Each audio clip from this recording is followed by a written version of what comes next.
I thought we played, well offensively and defense. I really thought our line did a really good job of, getting the run game started, staying solid on their blocks, getting to the next level, because that was not an easy defense, to block against with all the different looks they're giving you, the movements, putting 6 guys in the box, 7 guys, 5 guys.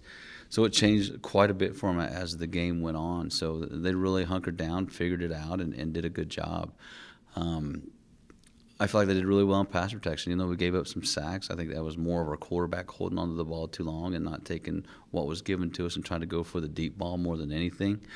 And so that's something we got to work on this week as well. But I think once we change those things, we'll be really good. I mean, yeah, we kick field goals instead of touchdowns, but there's just a few little things in there where we should have caught the one touchdown, in the end zone with Ethan Hillman. That should have been a caught touchdown. And then a few other things that could have changed a little bit differently with a blocking scheme where a tight end maybe missed the block or went to the wrong person when we went for it on the fourth and 1. I mean, we worked that play all week, same look. Just the guy made a mental bust and then they stopped us. So, just things like that. And then defensively, there's just a few little things. The pass interference was a big one for us. The big play, at the end of the game that we gave up that led to us scoring a touchdown, but that kind of started with kicking the ball out of bounds, taking that away. I should have challenged the hit from Hazel Horse because I did believe the ball went backwards. And after watching film, it went backwards, so now it would have been, 2nd and 20 instead of 2nd and 10. So those are situations, one's on me, right? And I always take the blame for everything anyway. So there's some things that we got to work on that we have to get better at this week and improve upon because, we're playing a really good Pitt team this week. What's your 1-11 for players and from you, everybody through the 1-11? For the most, like they're getting better in that regard? Yeah, for the most part this week it was, right? It's still just a few little things here and there, more of kids trying to make plays instead of just doing their job, which, sometimes you got just got to make a football play, but sometimes it's, on defense it's more of, just staying in your gap. And we call it a strain drill. We do the strain drill where now the guy passes, you fall off the block now and then make the tackle. I feel like we were maybe doing that a little bit too soon or throwing a guy by and getting out of our gap. Tackling wise, sometimes right now, because I've preached physicality so much, there's a time to make a tackle and there's a time to make a big hit. And right now I feel like we're going for the big hit more than just making the tackle when we need to make the tackle, so we're bouncing off of those. So, but for the most part, I thought everybody kind of did their part, and did what they were supposed to and were in the right spots. But there's always, probably like 6 or 7 plays in that game that if we do what we were supposed to, either we're going to get points on the board or we're going to keep points off the board. So we're still working that aspect of it, but we'll get there, right? It's still kind of a young football team, especially defense in the back end. And offensively, it's just we got some pretty veteran linemen, all right? There's a few new ones. Got a veteran quarterback, but our running back core is still kind of new. We're still trying to figure things out and where the holes actually are at. So it's getting better each week, and the improvement's getting, we're getting there. And hopefully this is our breakout week. With the back end, it felt Saturday they were playing more and reacting rather than thinking. You see that? Are they progressing? Yeah, you could see it tremendous. It was a big change from week 1, all right, and then it was week 2 was a little too soft, and I thought this week they played right kind of where they needed to be.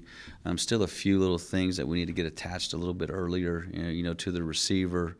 But the progress was there. You saw improvement. You saw guys playing more comfortable, but that comes with a game experience. When you look at our back end, both corners are brand new, right? You look at our safety position. We have 3 of them, and 2 of them, are brand new kids. And then Jackson, he didn't really start till after the UCO game last year. So, and it's maybe him trying to do a little too much as well, thinking because we got new guys, I got to do more when we just need to do our job and do my assignment. But he's a very good player, and he'll get those things done. But you're kind of seeing him starting to get more comfortable with playing at the speed at which the game is and not just practice speed. So I'm proud of him. Now we need to build off what we did last week and make it even better this week. What's the focus of practice this week? The little details, right, and the intensity that we practice with, the grit we practice with, the speed. We need to practice with some speed, against our scouts. If our scouts aren't going fast, we need to, get after them and make them play fast and learn how to play fast to make us better. But I really think it's just the fine details at each position, each coach holding their position accountable to make sure they're doing the right things, making the right block, running the right route, being able to get off some man coverage as well, with our receivers, quarterback, taking what's given and not trying to force things and waiting for something big to open up. And then defensively, we got to eliminate that big play, and we got to make sure that we stay in our gaps and know where everybody's fitting, so those things are cleared up. And when we stop the run game, and then tackling, right? We don't really live tackle in practice now, but we still do thud. But it's learn to lower your pad level, get in good position, and coming up through the guy. But in angles defensively, I feel like sometimes our angles aren't real good, and they're getting those extra yards that they shouldn't. That was a question I wanted to ask on Saturday, because you had mentioned how you weren't real pleased with the overall tackling. But how hard is that to get better at tackling during the year when you're just pretty much not allowed to bowl on tackle? It's got to be hard to learn something when you don't actually get to do it. Well, we did a lot of it through fall camp, and the two young men you're about to talk to here in a second will tell you that we tackled more this fall camp than we've ever tackled probably since they've been here. And that was one way to get better, that we did more live stuff, for both sides of the ball. We have to get our backs and our receivers used to, getting hit, and we never hit our quarterbacks. Maybe we need to get those guys a little bit more just to kind of get them used to it as well. But it's more when it's a live situation, guys tend to play a little bit harder. When you kind of do those thud situations, guys one guy's going really hard, the other guy's kind of going a little bit softer, and bad things happen. But it's really just taking the angle, learn to wrap up, run your feet, grab jersey. It's those type of things. Because if you do those things, you'll make the tackle in practice. So we got to take better angles this week in practice and really work on and thudding up instead of just shoulder tackling. You guys are last in the conference in yards per completion. Is that an area that the offense needs to get better at for the offense to pick up and maybe do more damage? I think, yeah, we do, right? And I think it's just making sure that we take what they give us, right? I think sometimes we're not taking what they give us, and we're too worried about making the play downfield or something like that. And then after the catch, we have to start breaking some tackles, because I don't know if we've done that yet, right? Kel maybe won at Pueblo, for the big touchdown. But if we all catch it, get vertical, get our lower shoulder pads, break through that first arm tackle, and we'll get to the end zone. I just don't feel like we're doing that right now. It's like we're catching the ball and waiting to get hit instead of catching the ball and expecting to turn and deliver the blow. And that's where I really got to get our receivers to right now. Any update on Travis at all? It was today. His MRI was today. I'm still waiting to hear back from that on exactly what it is.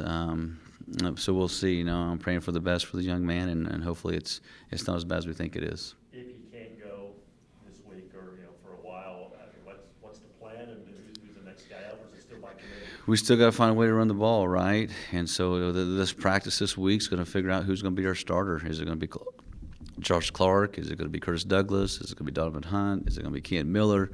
Who's it going to be, and who's going to step up in practice and take that job? So that needs to start today at practice, all right? Who wants to be the guy?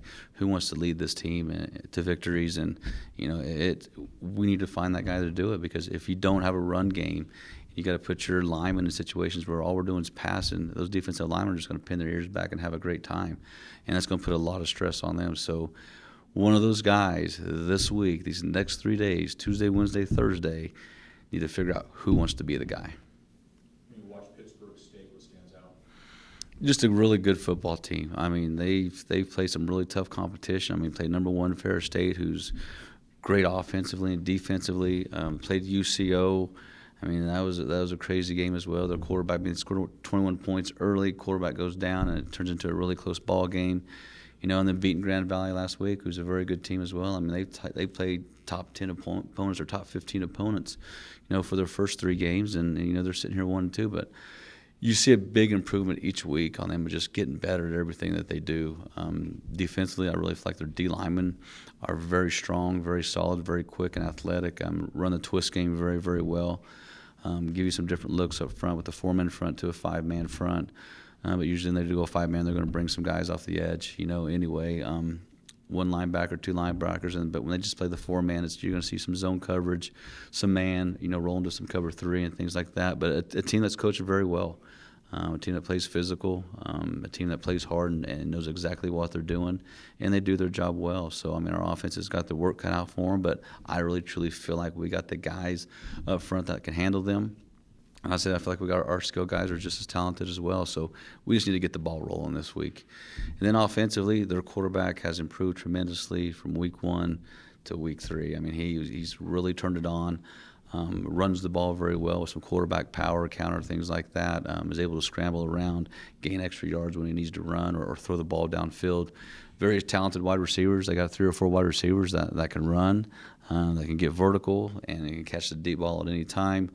And then the tight ends are very solid, in the run game and pass game. So, and then they got like 10 running backs, it seems like that they all can run the ball, and they all run it very, very well, and they all run it very similar, very physical, downhill.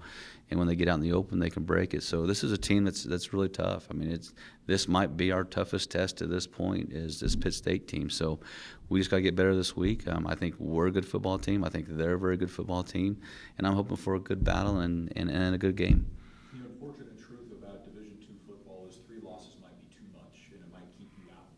And you're getting ready to play a team, and I don't want to call Pittsburgh State desperate, but they probably can't lose again. Do you expect anything different from a team that has their back against the wall? No, they're going to sell out and get everything they got to win these ball games these next, 9 weeks now? I don't know how many weeks we got, 9 weeks left. So, they're going to pin their ears back and get after us. But we need to do the same thing, right? We're sitting here 2-1. We go 2-2. That might keep us, out of the contention as well. So every game in the conference right now is important, whether it's Pitt, whether it's Mo West, and Washburn, whether you're going down the line, Emporia. Every game is important for every team because any team at any time can beat anybody. They gave up over 200 yards rushing in the first 2 games, and at Grand Valley, a great offense, and held them to under 60. They did anything different that caught your eye just watching them, or what they all of a sudden good against the run? They really just hunkered down, right, and kind of changed a little bit of their schemes in the back end with guys, safeties filling gaps and things like that, playing a little bit harder on the run as well. I think that helped them out. Their D-line really dominated, Grand Valley's offensive line, and so that is going to stop the run game. And by doing that, it forced, the hand for Grand Valley to throw the ball. And when you do that, good things usually happen. That's what we try to do defensively, right? Stop the run, make them one-dimensional where they have to throw, and then our lives usually a little bit easier. So that's something we can't do this week, right? We got to get the run game established. No matter how long it takes, we got to continue to believe in it because it's there. And then, try to get some big plays off of it with play action. Last year was obviously a gut-wrenching loss there. Is there any carryover or extra motivation or any from that game, or is it? Yeah, you have to remember that game, right? We were right in it. We were there to win it, and we didn't get the job done. And this year we need to go in there and try to get the job done. I think we got the guys. It's always going to be, in the back of their heads. It's in the back of mine, right? And the guys that have played in that game, they remember those things. And so, we need to go in there and handle business and play the way that we can play. Yeah, so I think we prepared for it well. We watch a lot of film as a unit, and that really helps us prepare for it. But it's just understanding their feet give it away, how they align, and it helps you understand it a little bit. Sometimes it got us, but for the most part, I think we handled it, which was nice. So looking without it giving away to the things that we're looking for, when you look at the defense for Pittsburgh State, what do you see? They're a big D-line. Their DN's built like a D-tackle, which is out of the usual, but I think they're a good D-line, and they're physical, but I think we're good at being physical too, and we'll be able to handle that. And it'll just be watching film, preparing, making sure we see what they're doing, and that way we can see what's going on. Felt like Saturday night may have been your best, as collectively from the offensive line, the best game of the year. How do you feel you've progressed, and is that a fair statement? Yeah, every year, week by week, we're going to get a little bit better throughout it just because it's getting used to it. Like, I know the first week of the year, every year, I'm dead tired. No matter how much conditioning I do, a game's just different. But I feel like we're getting closer there. David Schuberg and Jacob Matthijs, they'd been kind of battling at that right guard spot. Obviously, Jacob got hurt last week, which is not great, but David's really stepping up into his role, and it's working out good. And I feel like we're just blending more as a unit with those two new pieces, Neville and David. When you have different running backs, and rather, Travis or whoever is behind you, as an offensive line, does it change anything you do based on who the running back is, or is it always the same? No, we're going to block the same regardless. It's just we get our job done, they'll be able to go get the yards, and, yeah, we can't really think about who's back there. We just have to have trust in them that they're going to go get the yards we need. How much, I asked Coach about it, but just the carryover from tough loss there last year, how much does that stay with you going into this game, or is it even a factor? I mean, obviously, I've been here. This is my 5th year. We haven't beat Pitt, and it's something I really, really want. Last year was the closest we got to it, so I think it makes us more hungry, more motivated. You mentioned 5th year here. You started some, your redshirt freshman year, started ever since. And just talk about what part of your game has changed, not necessarily in style of play, but just the way that you get ready for a game or the way that you prepare from when you were a redshirt freshman? So I've gotten a lot bigger. Weight room, high weight, which helps a lot. Like, I was playing my redshirt freshman year at 270 pounds. You can't do that in the MIAA. It was rough. But I don't know, just overall more confidence. Like, I'm not freaking out as much. Still the same amount of preparation, like making sure I'm watching film and getting all of it, but just not freaking out in my mind, like knowing I can do it and still preparing for that. When did that switch happen? When did the freaking out stop? I'd say like a week or two into last year, probably. It took a while, but I'd say I'd still prepared for it okay. It was just like butterflies, I guess, like more than usual. Do you approach this season any differently with it being your senior year? No, I mean, I feel like that would be bad. Like, I owed it to the guys last year to play my heart out every game, and I do it this year because it's my last season. I did it last year for my friends and every year before that. Yeah, it is a lot of fun. We have a lot of fun, exciting guys in the room. Jacoby Wilson, Jalen Williams. They're all good guys to be around. Tadarian Partee, Jonah Smith, and it's a great room. It's a great room. And Coach Hickle's good on. He's good about rotating us because he knows. I mean, we're bigger guys. We get tired too, just like the O-line. And it's nice to kind of have that advantage, rotating guys in and out when the O-line's typically in for their whole drive. Is that something maybe that was hard to accept when coming from high school to college? Because in high school, when you're the guy at your position, you pretty much play the entire game. Mm-hmm. Is that a hard thing to accept when you get to college, that you're still one of the guys, but you're not going to play every down? Yes and no, and I'm not going to lie, it's not as hard as I thought it would be because I was the guy at my high school. And when I got here, I wasn't at all my freshman year. And I really didn't get that much playing time until last season. And so it really just kind of made me sit back and work on myself a lot and realize that it doesn't have to be all me. It doesn't have to be all me, and I can rely on the guys around me. Do you feel that depth is some of the reason for the success you guys have had up front? Seems like you guys are fresh, late in games. Absolutely. I know it's nice being able to rotate 4 or 5, even 6 guys at like these home games at the D tackle position, and it definitely keeps all of us fresh. You mentioned not getting to play much really until last season. How hard is that? And it's kind of refreshing in this day and age with people don't play, they transfer, go somewhere else. Stick it out, and now in your case, get to see the rewards for that. It is, it is hard, and especially when you're watching games on the sideline and then coming to watch film the next day or even the day after that at practice, and you're not on the screen at all. But you got to sit back and realize that your time's going to come, and that's how it is with everybody. Now, as an upperclassman, how do you pass along that message to some of the younger guys? Just by kind of keeping the good vibes up at practice and stuff like that, and in the meeting rooms. I know a lot of the young guys get frustrated because it's like you said. I mean, most of the guys here were the guys on their team in high school, and a lot of the freshmen, or I know none of the freshmen are getting really that much playing time besides some of the specialists. And you just got to let them know, like, their time's going to come. It always does for everybody that chooses to stick it out here. Talk about the challenges of Pitt State. They got to always have a stout defense, big up front, or offensive line, and big up front, and just dynamic. What are the keys? Yeah, I mean, they're a really good, well coached offensive line. So I mean, it's going to be harder to pick up keys on them than it is on some of these other teams. But we're a physical D line, and I have a lot of confidence in our team to get the job done this week.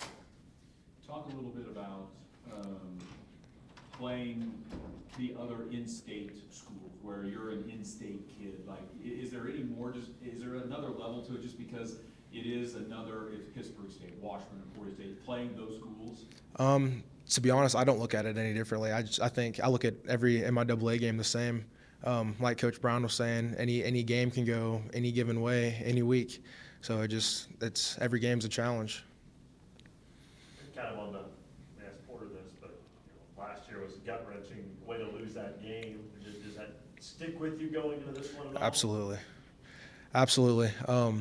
Yeah, no, that was a very tough loss, and I know we're going to go in and try to get the job done this year.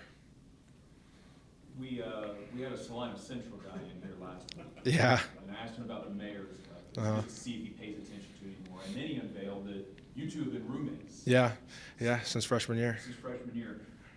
Did you know Jackson ahead of time, and or what was your thoughts of when you got here and they said, hey, you're going to room with a guy from Salina Central? So I did know him. I never had any problems with anybody from Central, but I didn't know. I also didn't talk to anybody from Central just because that's like the high school beef or whatever. I don't know, but yeah. And I was supposed to room with Brandon Kerr, our center, my freshman year, and something got messed up, and so I randomly got placed with Jackson.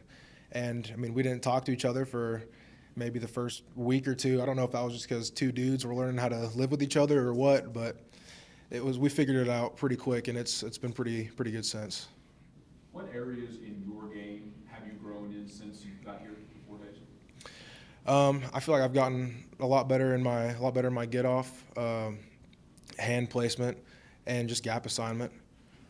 And then what led you to choose Fort Hays State over anywhere else that you could have gone? The coaching staff overall. I really enjoy the campus. Everything's kind of close together. And I like the town of Hays. I have family here. I've always had family here. And but yeah, I'd say the main thing is the coaching staff.